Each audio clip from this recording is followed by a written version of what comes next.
Hey, is this thing on? Are we recording? Can I get a tech person? Oh, for the love of ed tech. If you're tasked with managing hundreds or thousands of student Chromebooks, you'll want to check out our sponsor, Visor. Visor is a Chromebook and IT asset management software solution designed specifically for school districts. To find out how Visor can help your school manage Chromebooks and get 20% off, go to visor.cloud/loveedtech. That's VIZOR.cloud/loveedtech, or click the link in the show notes. Thanks, Visor. Joining us today is Rosemary Jane, early childhood educator and technology leader with Cincinnati Public Schools. Hi, Rosemary. Hi, good morning. So, Rosemary, can you tell us a little bit about how you got into education? Because I know that you kind of have a unique story that has some winding roads. Yeah, definitely. Well, so my technology piece in education is that for someone who is over 40, I was a child who had access to technology from an early age. So I currently identify more with digital natives. I played with technology from a small child. If you've ever seen the movie Steve Jobs, where he is having his daughter Lisa draw in Mac Paint for the first time, we got that system the year it was available, and I was at home drawing on the computer. By the time I was 12, we had moved on to IBM, but I was using Microsoft Paint to create animations at 12 years old. So I've just always been drawn to the digital space because I'm not that gifted with drawing or artistically with my hands. But on the screen, I can do a lot more. And I loved how I could make pictures look the way I wanted them to look online or on the screen. Yeah, that's really cool. Which of your parents was the tech person? Oh, it was definitely my dad. My mom still doesn't even have a cell phone. Oh my God. No, we got her one and we finally gave it up. She would lose it. She would forget to charge it. It just didn't flow for her. Technology was all my dad and then me. Yeah. Okay. Yeah. That's really cool. Like his influence on you in the tech perspective. Well, and his influence was I saw him love the work that he did in creating, and he was on his screen a lot. But for me, he just let me play. He never was teaching me a lesson with it. Oh, I was just always playing and creating. So I would either play a game or I would draw pictures. And then when I went into my teenage years, I started keeping my journals on a computer, kind of like Doogie Howser, but not. Oh, that's cool. And he was never worried about you breaking it? No, not at all. And as a matter of fact, he used to build them. He loved to buy computers and then up the memory. And so he always had computers taken apart. He was an engineer. He was probably secretly hoping you would break it. Maybe. Yeah.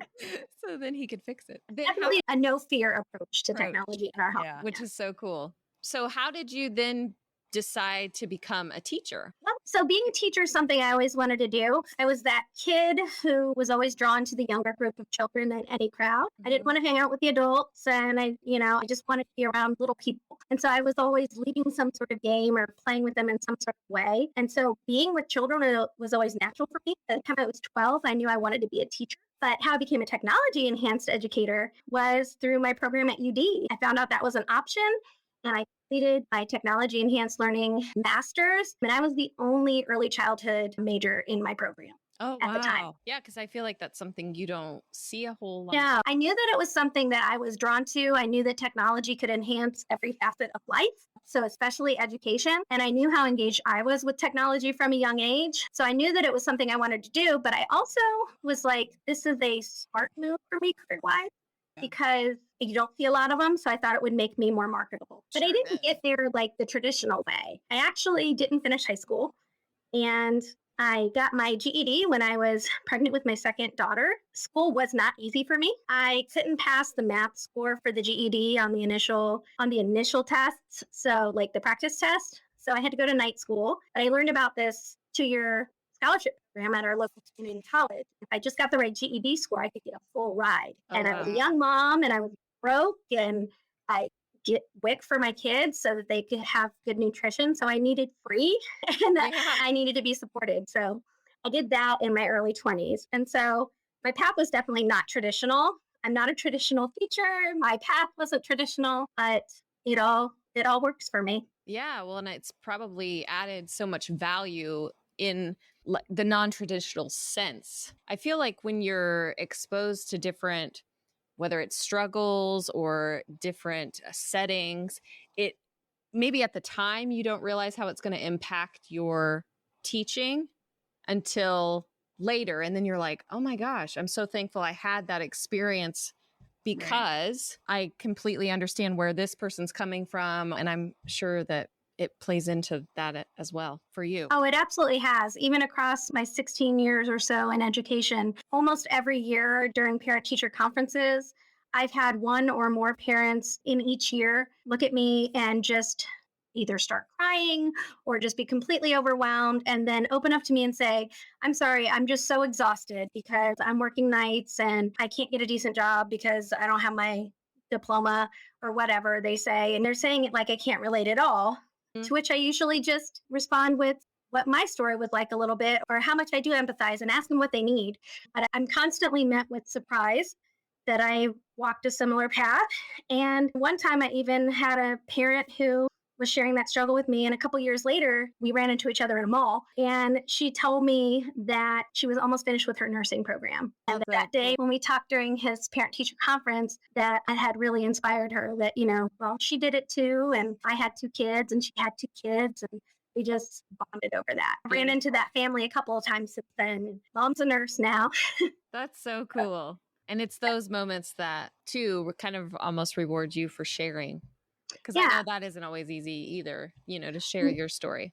Certainly not. But, it just is my story. And so I never come out with like, oh, hey, I know how you're feeling. So no excuses.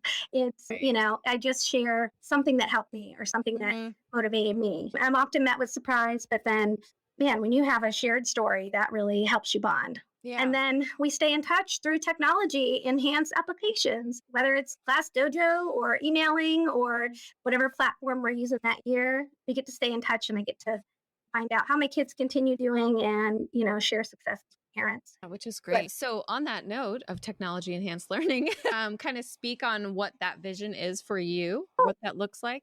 Or how yes. So technology enhanced learning isn't about how to use a tool. We learn how to use tools so that we can enhance our teaching and learning experience. So to me, it's never about the tool. The tool needs to demonstrate what I can do with it, but I'm constantly thinking about what am I doing and how can technology make this a little bit better? Simple example is today, this morning before meeting with you guys, I was working on a little postcard. Traditional, meet the teacher, picture me now, picture me back in first grade, and I'm going to snail mail it to their houses so that they can have something like this. I added a QR code to it, to a Flip, Microsoft Flip, formerly Flipgrid. And I added that so that they can introduce themselves and that I'm going to turn on commenting once we're all together and teach them how to comment properly. Just enhancing that. Now, I still want them to be excited when they get something in the mail and they've got a picture, but then I've enhanced it in a way that they can now interact with that and empower their voice and get them excited about sharing. I have unlimited response options on there, even though it drives me crazy to look through all those and approve, you can mess up, you can fail, you can do it over and over again. It's okay.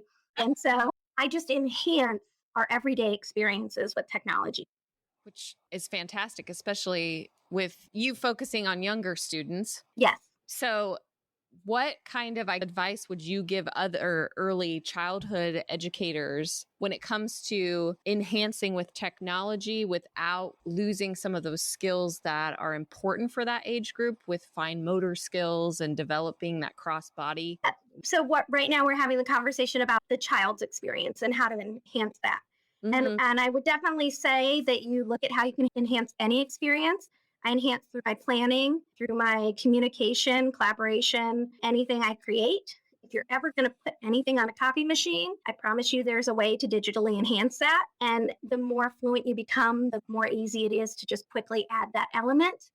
You can enhance anything with technology. For my young learners, the research is still thin out there as for best practices with technology used with young children. So we want to look at what we definitely know about child development, about those cross-body movements, about periods of sustained attention, things like that.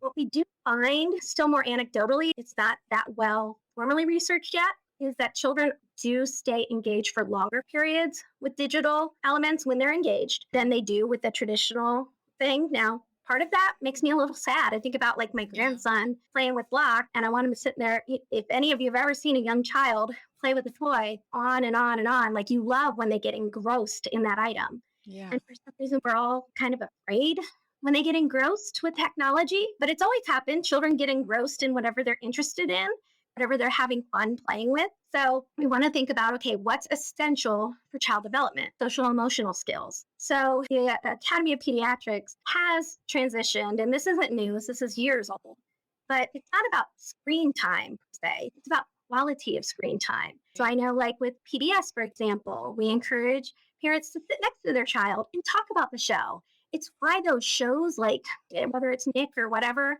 or they ask the screen a question because they're trying to get a response. It's a two-way thing. So we want to focus on social emotional development. We do want to focus on fine and gross motor skills. We do not want our children just sitting, consuming, but we don't want them doing that at all. And it doesn't matter what age the parents are or socioeconomic background. Every parent is guilty of at some point plopping their kid in front of a screen so they can get some quiet time to get something done. So we need to leverage that time. I love how PBS does that, Nick Jr., even like the Disney Junior stuff. It's so much more engaging now. So we're using that in the classroom. And so I'm always looking at how my students are actually interacting with it, if they have some way to respond, other than just verbally, like the way when Dora asks the question on the screen and the kid may or may not, I give them a way to reply, like with a flip grid or with a seesaw post, or with a recording in Schoology. And then I use those tools. But you notice I only just mentioned tools just now. So what I'm really talking about is how we're enhancing their experience. Yeah, which I think is really important. PBS is my favorite resource still. It always has been. Mr. Rogers is a personal hero in life for me. Yeah. Well, and they have so many great programs. I mean, I think about my kids. My kids are 4 and almost 7. And they are obsessed with the Wildcrats, for example. And they sit and watch it. And it's a cute cartoon. It's got some really dynamic live action stuff too. But it has spurred them into becoming very interested in hiking or going on adventures or wanting to learn about different animals and, animal adaptations and things like that. So I love those type of programs that stimulate interest, lead our kids to ask questions, and that allows us to extend that learning further. I always remember I used to be a librarian. When I was in the library, I had a request to teach cause and effect. And I was teaching cause and effect using Jimmy's Boa Bounces Back. And I just happened to be observed that day, of course. And we're reading Jimmy's Boa Bounces Back. And at the end, my kids are like, "What's a boa constrictor?" And I'm like, "Well, it's a snake." But I'm like, "Have you ever seen a boa constrictor?" No, they'd never seen it. They had no idea what it was other than this, as far as they know, like fictional creature in this book. And I was like, well, let's look that up. I'm in the library. Let's research this. Let's go on the computer. Let's find pictures. Let's find video. Let's, see if we can find some sound and things like that. And I remember the principal being like, "Wow, I like how you pivoted and weren't just like, oh, well, it's just a snake." And I just like, why is everyone not doing that? Why is everyone not using the technology and resources available to them to extend that learning, to add that value? And I'm on a tangent at this point, right? But I think some of us get so ingrained and focused on the lesson and how much we have to teach. Right. And I know that one thing that I've learned to do over the years, which not knocking you at all, because there's also time and just I've done it 100 times, a million times probably where I've given them the answer. But what's a boa constrictor? Go find out. Right. Here's your resources. And when I use things like Clever to organize my applications, I can just quickly drop a few that I know are safe or whatever. I can guide that a little bit still. I can still guide their experiences, but I can open up and empower them to find their own answers. Right. You don't know what a boa constrictor is? You're going to know today. You'll find out this week.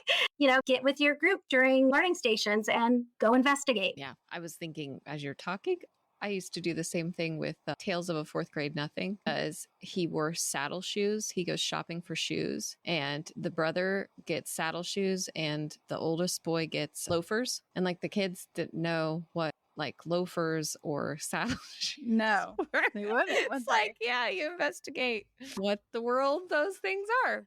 Yeah. For one, them even just seeing you look it up, that's tech enhanced instruction. Mm-hmm. Okay. Empowering them to go look it up, that's the empowered learner under the ISTE standards. So, as I said earlier, when we're looking at technology enhanced, my master's is in technology enhanced learning. It's really technology enhanced teaching and learning. I probably use more of the technology for my instruction than my students actually do. Going back to Kira's earlier point about fine motor development and cross-body functions and all those really important critical things for young children, my students are totally still engaged in that.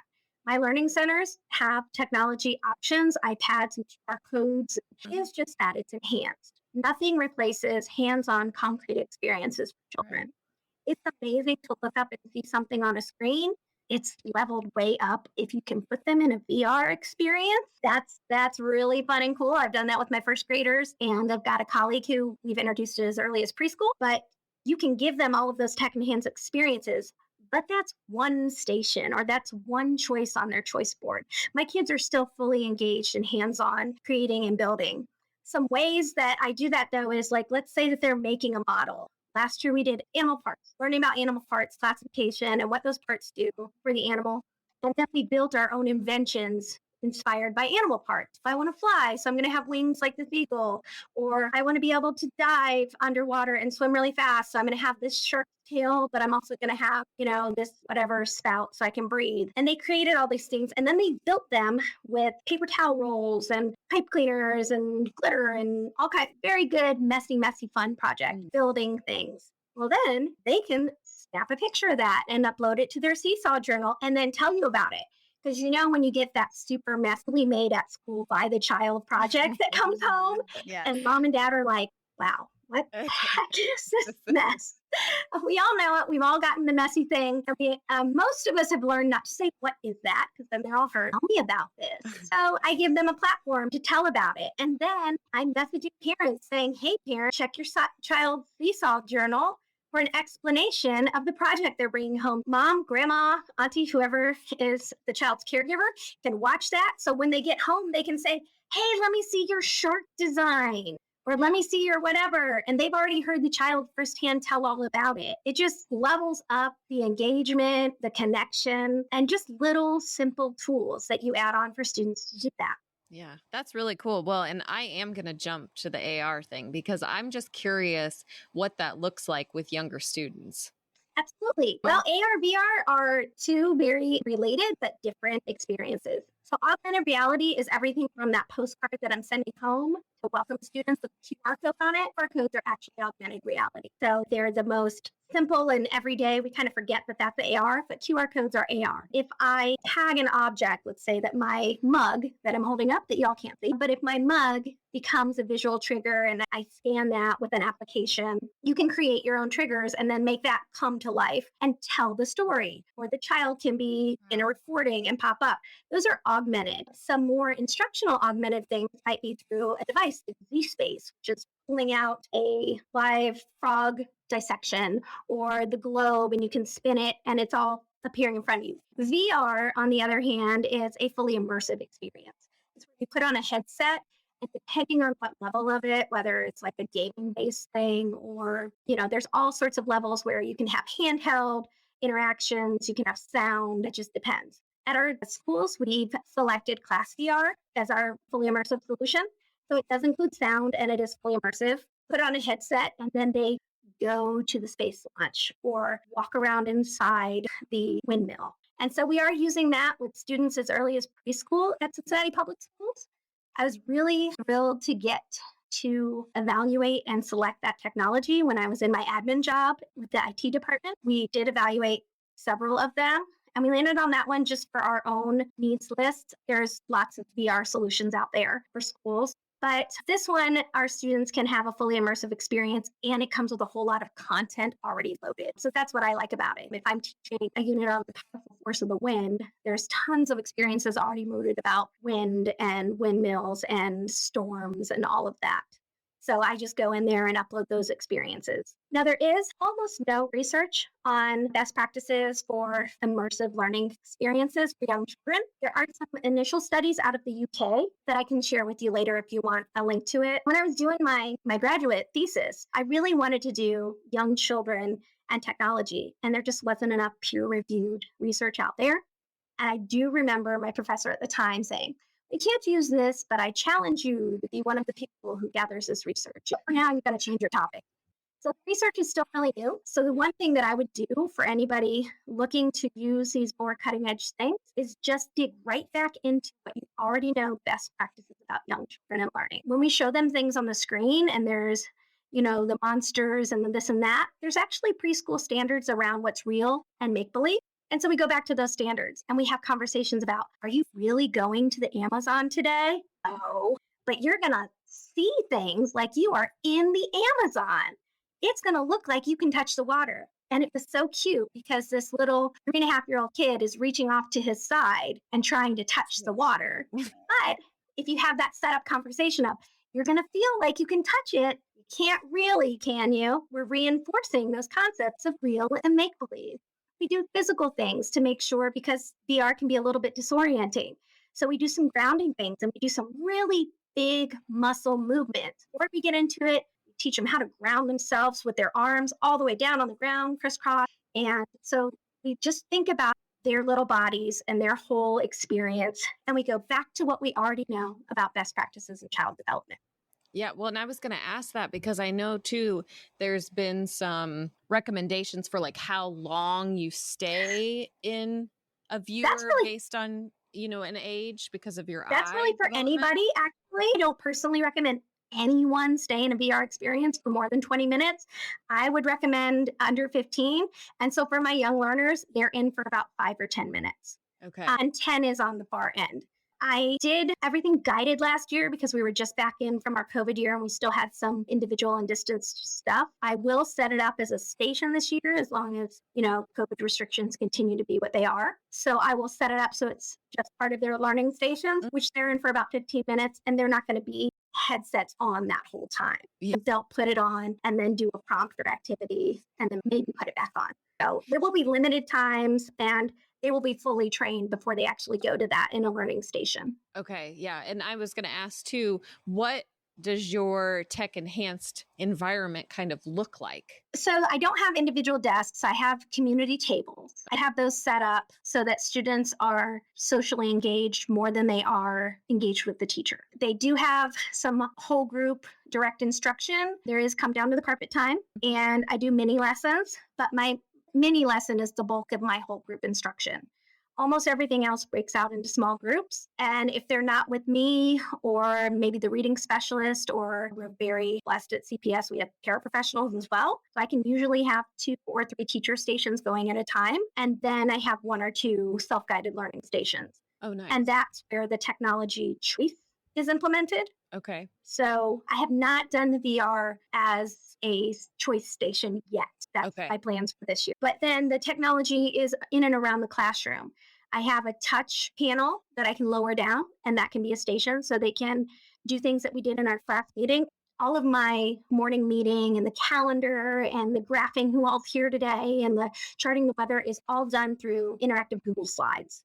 Oh, okay. So nice. They can access that, their own copy in their iPads, or they can go up to the interactive whiteboard and interact with that as a station. Then they've got their own iPads. There's QR codes to read aloud books. Mm-hmm. And then there's going to be the AR VR station this year. Gotcha. Sounds cool. Yeah, it's a lot of fun. I know. I want to come visit. You should come visit. You should. That'd be fun. I get a lot of visitors. I get some from around our district, and I get a lot from the University of Cincinnati. Oh, cool. Yeah, I did adjunct there. I taught digital communication with the emphasis on instructional design. And Professor Sarah Schroeder sends me her students who need a credit hour here or there in field experience. So my class is very used to visitors, and you're welcome. Hey, I'll be talking to you. Good, good. You should come in. Yeah. So, Rosemary, you have shared lots of great information with us today. And some people may be thinking, wow, I could never do all of those things, but I'd really like to try something. So, what is your tip or trick that you would give to a teacher that just wants to try something? I would say the easiest thing to do to get started in enhancing anything with technology is QR codes. They're overlooked, they're super easy.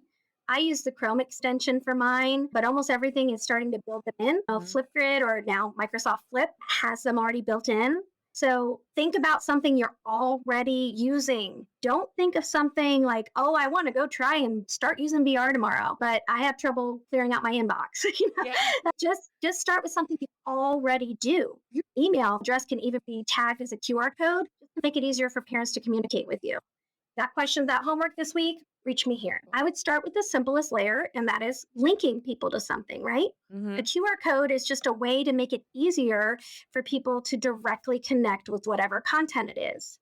So maybe focus on your parents first, your families and parents, and send them links to view something. You could have a digital photo album just of what happened this month in class. Don't try to do it every week. What happened this month in class, and it's just a photo album. Parents will love that. And you could just send a QR code home for that. And then you can begin to level up. Maybe then you can add in the layer of engagement, like a Flipgrid or Flip. They just changed the name. But you could have a Flipgrid or Flip or some way for parents and students to share their reading at home or tell what they like the most about this week's activity or tell about that project, that hands-on thing that they made. Just think of a way to just level it up one step. I have tons of stuff on my Twitter. I'm at Rosemary_edu, or on my YouTube account or my YouTube channel. I have tons of things. I did our district training for our learning management system, Schoology. I've done it for Clever, our application portal. And I've got all kinds of tips and tricks, literally a playlist called Tech Tidbits or Your Questions Answered. I have millions of those. Well, not millions, but a whole lot. If you're wondering about the nitty gritty, you decide what you want to do, and then you figure out which you want to use. Then you learn, the bare minimum of what you need to do to use it. And then just add on one level at a time. Yeah. And don't try and incorporate 6 tools or just, find your favorite. And that's okay. Just because your neighbor's using 10 doesn't mean you need to too. Yeah. One thing, if you're going to look for something to use, I love Google Slides because that can become, you could just have one slide deck that you update every month or day or whatever with your content. And then you can QR code right to that Google slide deck. You put your settings to anyone with link can view, as long as you've got everything secure, like you're not student pictures or whatever. But there's ways to just, Google Slides is probably my number one application that I use. Yeah. And a good place to start. Right there with you. So versatile. People look at it and they think, oh, I've done PowerPoint, I've done a presentation, but you can really do a lot with it. Oh, yeah. My Google Slides for my classroom are completely interactive. So there's a space where they can actually edit the slides so they can move things around. That copy is always a mess because first graders are getting their hands on it. But then I have my teacher copy that I use for teaching every day. We drag over the little sunshine when it's sunny, and we drag over the labels for the calendar. So I do a lot of interactive slides. Yeah, that's awesome. So, but you can just QR right to anything you're already using, or just think of something that you're already using that's not technology based. Anything that you make a copy of, you can scan that on these school copiers and printers. Most of them have a scanning function now. And so if you're going to copy it, scan it. And I have a folder link, a digital link that parents can click on for when they lose their homework. They can see what it was. Right. Oh, nice. Great. I think those are some good tips and tricks. Well, thank you so much for chatting with us today. It was great talking to you. And I feel like we learned so much about technology enhanced teaching and learning. Thanks for listening to our For the Love of EdTech podcast. We hope you enjoyed our conversation today and learned something you can use with your own students. You can find the show notes, resources, and more at www.fortheloveofedtech.org. For Love of EdTech is produced by SOIDA, the Southwestern Ohio Instructional Technology Association, in partnership with Think TV and CET, the local PBS stations in Dayton and Cincinnati.